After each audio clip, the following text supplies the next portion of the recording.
कक्षा 10वीं हिंदी क्षितिज भाग 2 गद्यखंड।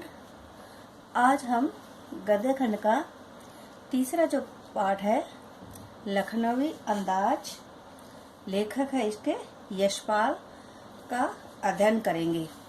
पहले हम लेखक का जो परिचय है वो कर लेते हैं। इनका जीवन परिचय इस प्रकार है। यशपाल हिंदी के यशस्वी उपन्यासकार, कहानीकार एवं निबंधकार है। इनका जन्म सन 1903 ईस्वी में पंजाब के फिरोजपुर छावनी में हुआ था। इनके पिता हीरालाल हिमाचल प्रदेश के हमीरपुर के भूपल गांव में रहते थे और वहां एक दुकान चलाते थे। इनकी माता का नाम प्रेमा था। वे एक अनाथालय में अध्यापिका थी। यशपाल की प्रारंभिक शिक्षा कांगड़ा में हुई। उनकी मां उन्हें महर्षि दयानंद का सच्चा सिपाही बनाना चाहती थी, अतः उन्हें गुरुकुल कांगड़ी पढ़ने भेज दिया। लेखक अस्वस्थ रहते थे, अतः उन्होंने कांगड़ी छोड़ दिया और बीए की शिक्षा लाहौर के नेशनल कॉलेज से प्राप्त की। यहाँ पर उनका संपर्क क्रांतिकारियों से हुआ, अतः इन्होंने कांग्रेस के असहयोग आंदोलन में भी भाग लिया और चंद्रशेखर आजाद, भगत सिंह व सुखदेव के साथ उन्होंने खूब काम किया। चंद्रशेखर के बाद हिंदुस्तान रिपब्लिक आर्मी के कमांडर इन चीफ बने। 1936 में इनकी रुचि साम्यवादी विचारधारा में हुई, तभी लखनऊ से विप्लव पत्रिका निकालना आरंभ किया। इन्होंने दिसंबर 1952 में वियना विश्व शांति कांग्रेस में भाग लिया था। सन 1976 में इनका देहावसान हो गया। रचनाएं यशपाल जी के मुख्य रूप से उपन्यासकार है। उनके प्रमुख उपन्यास देशद्रोही, दादा, कामरेड, अमिता, दिव्या, मेरी तेरी, उनकी बात तथा झूठा सच है। इन्होंने 200 से अधिक कहानियां भी लिखी है। इनके प्रमुख कहानी संग्रह निम्नलिखित है: पिंजरे की उड़ान, तरक का तूफान, ज्ञानदान, फूलों का कुर्ता आदि। इनके साथ ही इनके प्रसिद्ध कहानी संग्रह है बीबी जी कहती है, मेरा चेहरा रोबिला है, देखा सोचा समझा, गांधीवाद की शव परीक्षा, राम राज्य की कथा, चक्र, कलर, मार्क्सवाद, बात बात में बात, न्याय का संघर्ष और जग का मुजरा। भाषा शैली यशपाल की सहज तथा स्वाभाविक बोलचाल की भाषा है। इनकी शैली वर्णनात्मक, चित्रात्मक, भावपूर्ण तथा प्रावमयी है। इनके द्वारा लिखी गई कहानी लखनवी अंदाज पतन की तरफ जाते हुए सामंती वर्ग पर कटाक्ष करती है।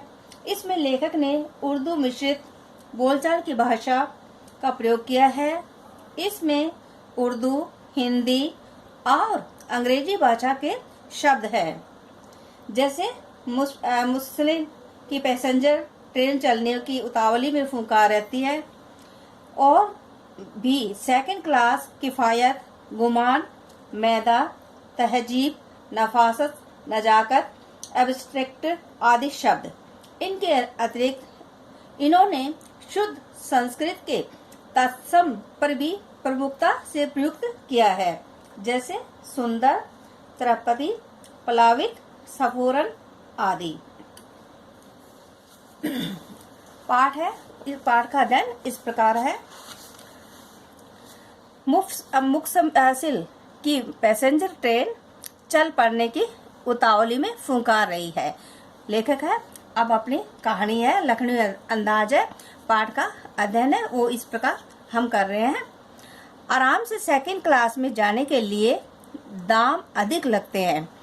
लेखक कहना चाहता है कि उस समय जो आराम से यदि सेकंड क्लास में जो है उसमें जाना है तो उसमें थोड़े से दाम यानी पैसे हैं वो थोड़े ज्यादा लगेंगे।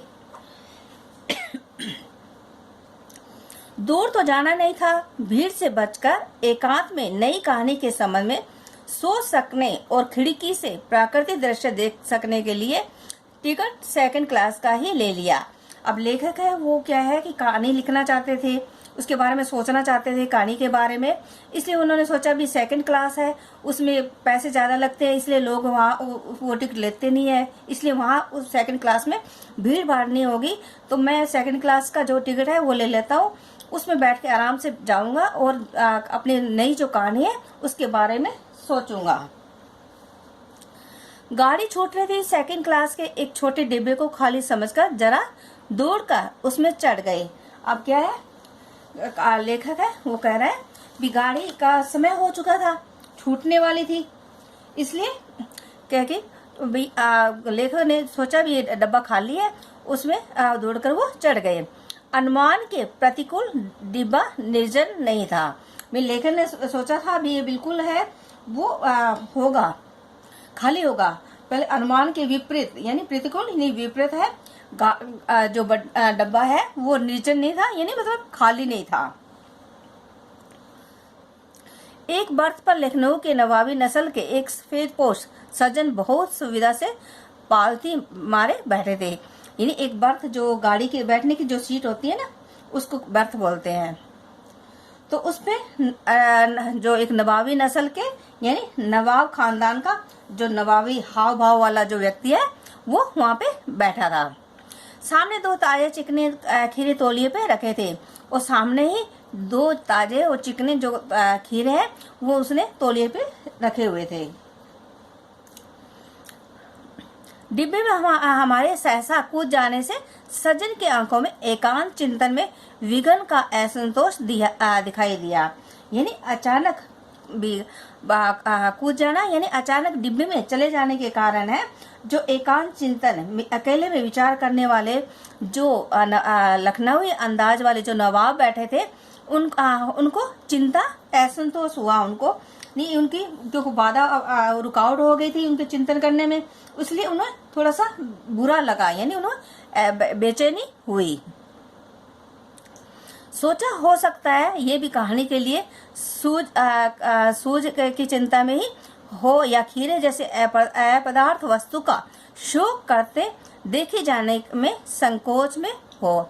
अब लेखक है वो जैसे उनको नवाबी जो खानदान के जो नवाब थे उनको जैसे देखा तो लेखक ने सोचा हो सकता है ये भी नई कहानी के बारे में सोच रहे होंगे या फिर खीरा जैसे अपदार्थ है उसको खाने का शौक रखते होंगे।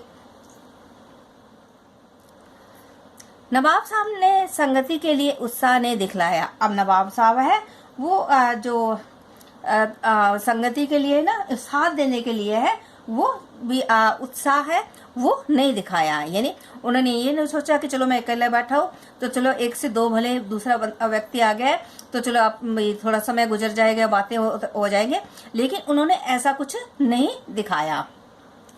हमने भी उनके सामने की बर्थ पर बैठकर आत्मसम्मान में आंखें चुरा ली। अब लेखक कहता है कि हम भी उनके सामने बैठ गए और अपने स्वाभिमान की रक्षा करने के लिए हमने भी अपनी आंखें चुरा ली, यानी उनसे नजरें हैं वो बचा ली। ठाली बैठे कल्पना करते रहने की पुरानी आदत है। अब लेखक है वो कहता है कि भी खाली बैठे हमें बिठाली बैठे बिना काम के यानी खाली बैठे रहना में हम अपना कल्पना है वो कल्पना करने की हमारी वो पुरानी आदत है। नवाब साहब की असुविधा और संकोच के कारण का अनुमान करने लगे। अब हम क्या किया, जैसे हम आए थे तो नवाब साहब को हमारे आने पर जो असुविधा और संकोच हुई उसका अनुमान हम लगाने लगे, यानी उनके बारे में हम कल्पना करने लगे। संभव है नवाब साहब ने बिल्कुल अकेले यात्रा कर सकने के अनुमान में किफायत के विचार से सेकंड क्लास का टिकट खरीद लिया हो और अब गवारा न हो कि शहर का कोई सफेदपोश उन्हें मंजिले दर्जे में सफर करते देखे। अब लेखक है वो सोचने लगा कि अब उन्होंने कल्पना की कि हो सकता है कि नवाब साहब को भी हमारा आना अच्छा ना लगा हो, वो अकेले ही अपने जो यात्रा है वो करना चाहते थे। अब उनके सामने सेकंड क्लास में यानी मंजिले यानी सेकंड क्लास में जो सफेद पोस्ट शहर का जो स्पेस पोस्ट जो व्यक्ति आ गया है, तो वो उनके सामने बैठे रहे। ये उनको अच्छा भी गवारा नहीं यानी सहन नहीं हो रहा था। मंजिले दर्जे में यानी सेकंड क्लास।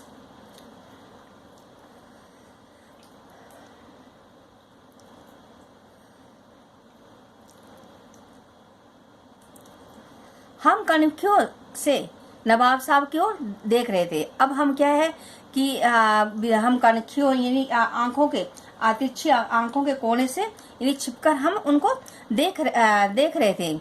नवाब साहब कुछ देर गाड़ी की खिड़की से बाहर देखकर स्थिति पर गौर करते रहे। अब नवाब साहब है वो क्या है, अब कुछ देर गाड़ी के बाहर खिड़की से देखने लगे और स्थिति जो वहाँ का जो था उसके बारे में, स्थिति के बारे में देखने लगे भी कैसे करूं। अब खीरे उन्होंने रख रखे थे, तो अब उसके खीरे है वो कैसे खाऊंगा कैसे नहीं, ये वो विचार है वो करने लगे। ओहो, नवाब साहब ने सहसा में संबोधन किया, यानी नवाब साहब ने फिर अचानक है लेखक को पुकार कर किया आदाब अर्ज, यानी आदाब अर्ज नमस्कार, यानी उर्दू का रूप है। आदाब अर्ज है ये उर्दू का रूप है। हम जैसे हम कहते हैं नमस्कार, वैसे जो नवाब वगैरह है वो आदाब अर्ज करते हैं। जनाब खीरे का शौक फरमाइएगा। अब वो लेखक को कह रहे हैं कि जो खीरा है उसका शौक ये इच्छा पूरी करना, यानी खाना भी खीरा है, आप भी खीरा है वो खाइए। नवाब साहब का सहसा भाव परिवर्तन अच्छा नहीं लगा। अब लेखक करता है कि जो नवाब साहब का जो सहसा अचानक जो भाव परिवर्तन है, भाव जो बदलना, वो हमें वो अच्छा नहीं लगा। भाप लिया यानी समझ लिया। आप शराफत का गुमान बनाए रखने के लिए हमें भी मामूली लोगों की हरकत में लतेड़ लेना चाहते हैं। अब कहते हैं वह भी जो लेखक है वो नवाब साहब को अपने भी इशारे में कहना चाहते हैं कि आप जो सजनता या शिष्टता का जो गुमान जो भ्रम है उसके में हमें भी मामूली लोगों की हरकत में यानी गतिविधियों में हमें भी आप लतेड़ना चाहते हो, यानी शामिल करना चाहते हो। यानी लेखक कहना चाहता है कि उन्होंने उनको भाप लिया भी ये नवाब साहब है, अपने आप को बहुत शिष्ट और शिष्टाचार मानते हैं, सज्जन व्यक्ति मानते हैं, तो मुझे भी आम व्यक्ति की तरह मान लिया और उसी तरह मुझे भी उसमें घुमाना चाहते थे। जवाब दिया, शुक्रिया किबला, शौक फरमाइए। अब हमने भी उसको जवाब दे दिया कि शुक्रिया यानी धन्यवाद, किबला यानी सम्मानजनक संबोधन, कृपया आप ही इसका शौक है वो फरमाए।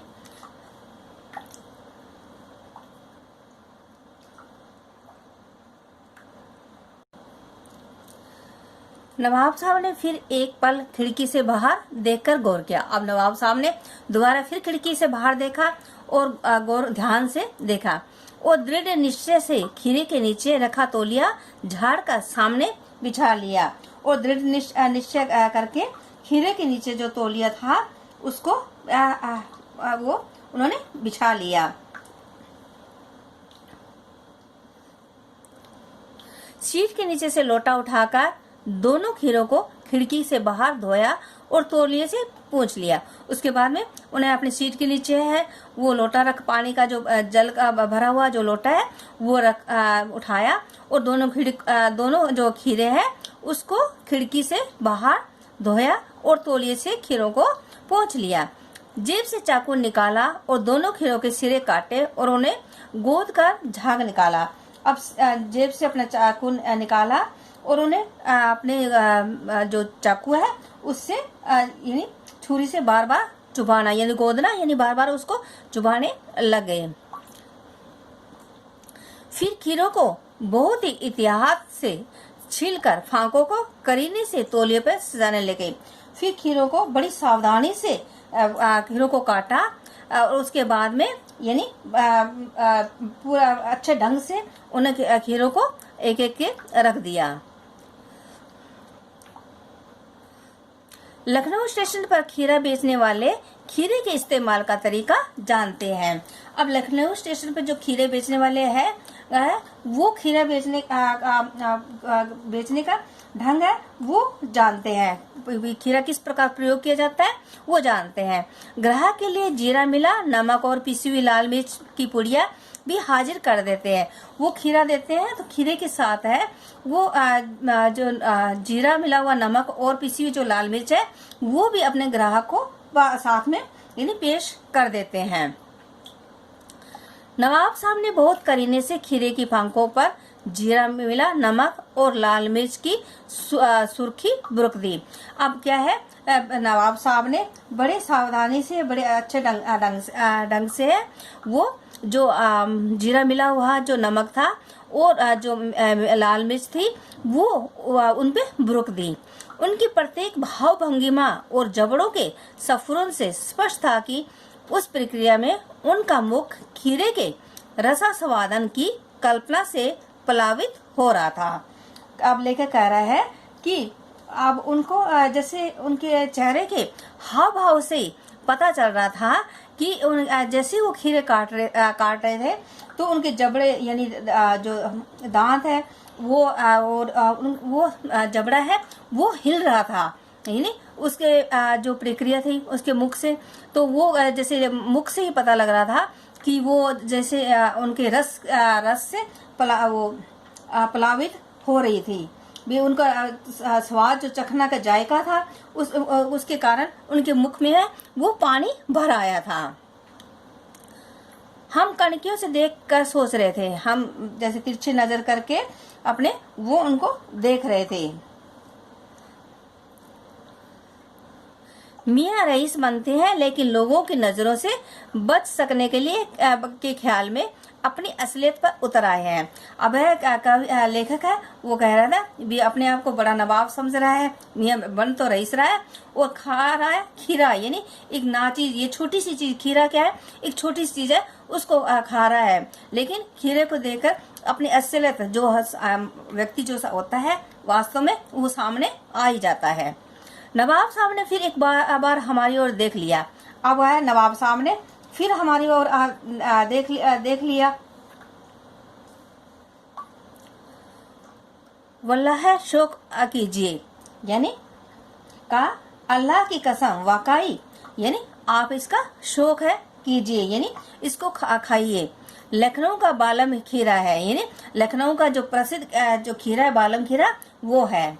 नमक में छिड़क दिए जाने से ताजे खीरे की पनियाती फांके देकर पानी मुंह में जरूर आ रहा था। अब लेखक कह रहा है कि नमक मिर्च उस पर छिड़क दिया इसलिए वो जो खीरा है वो पानी वाला होता है, इसलिए उसमें रस्सा ज्यादा आता है। तो लेखक भी कह रहा है कि उन पनियाती जो पानी वाली फांकी हैं उनको देखकर मेरे मन में भी, मेरे जो रसीला जो खीरा था उसको देखकर मेरे मुंह में भी पानी आ रहा था, लेकिन इनकार कर चुका था, लेकिन इनको मना कर चुका था।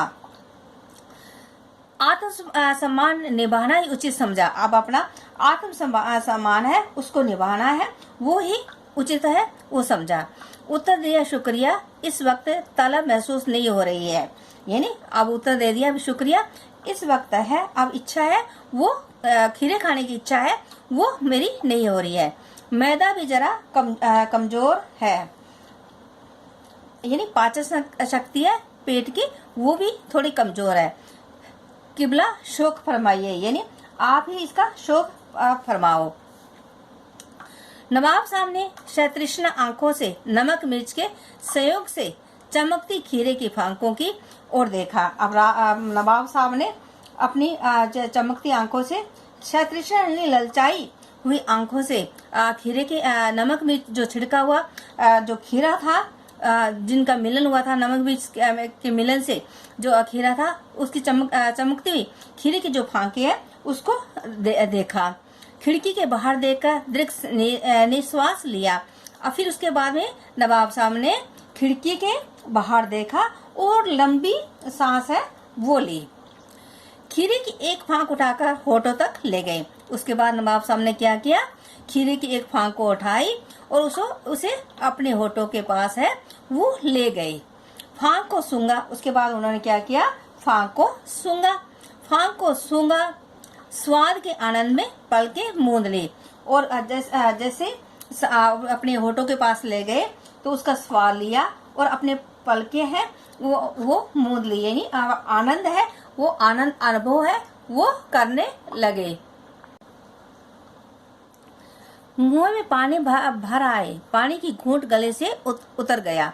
उसके बाद जैसे उन्होंने आंखें उसके फांक को होठों के पास ले गए तो उनके मुंह में वो पानी भरा आया और पानी का घूंट जो मुंह में पानी आया था उसको घूंट को वो पी गए।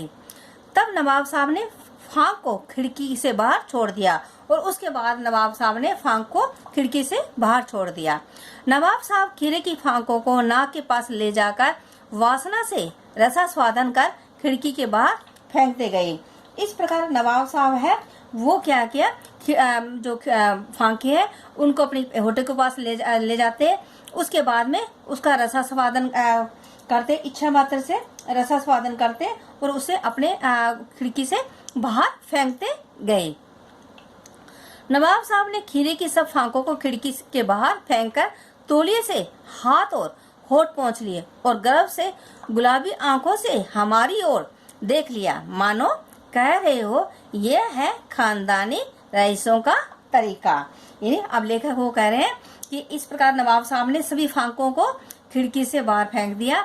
उसके बाद उन्होंने क्या किया कि तौलिए से अपने होठ हाथ और होठ पोंछ लिए और बड़े गर्व से अभिमान से शान से हमारी तरफ देख रहे थे, यानी लेखक की तरफ देखा और ऐसे कह रहे हैं जैसे भी ये है, अब जैसे गुलाबी आंखों से देखा और कहा भी ये है खानदानी जो रईस है उनका ये तरीका है खीरे खाने का। नवाब साहब खीरे की तैयारी और इस्तेमाल से थक कर लेट गए।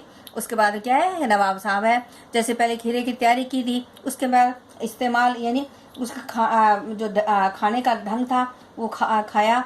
उसके बाद में वो क्या है, जैसे थक कर है वो लेट गए। हमें तस्लीम में सिर खम कर लेना पड़ा, यानी हमें स्वीकृति में अपना सिर है वो झुकाना पड़ा।